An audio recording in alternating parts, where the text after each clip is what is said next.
Alam mo po, kung ako lang ang tatanungin at o-offeran, magbo-volunteer pa ako magiging anti-drug czar. Bakit?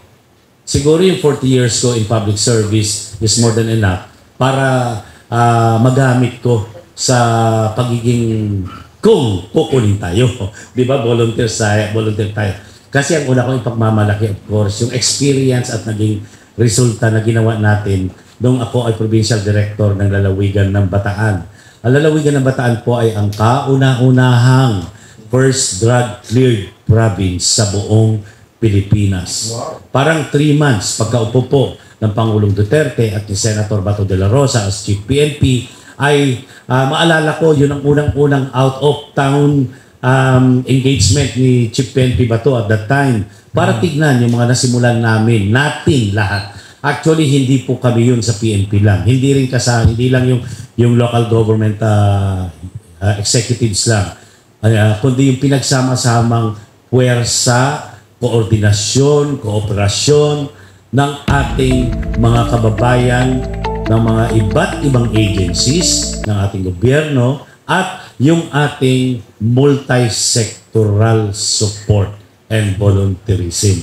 Kaya, yan po ang naging resulta, kauna-unahang drug-cleared province. At na-share po natin yan in our own little way. Marami pong mga ibang probinsya na naniwala sa estratehiya natin at programa na whole of the nation approach. Naniwala po sila. Kaya yung iba ay naging drug-cleared din po yung iba. Siyempre yung iba may resistance, di ba? Yung iba, iniisip nila kung paano natin isama or ma-entice or ma-invite yung iba pang mga ahensya at iba pang mga volunteers at civil society to join us, di ba? Kasi ang lagi kong sinasabi, nung ako ay provincial director at ako ay naging regional director at nung naging national leader ako ng PNP like director ng community relations, director ng operations at lalong-lalo na nung umakyat po ako as the deputy chief PNP for operation and administration ay sinasabi ko lagi sa ating mga kapulisan na stop owning the problem. We cannot do it alone. Even the government itself cannot do it alone. Ang kaya po natin ito, kung wala kasama natin, ang wala. Tayo ay magiging successful lang kung kasama ang mga iba't ibang sektor ng ating pamahalaan from the civil society.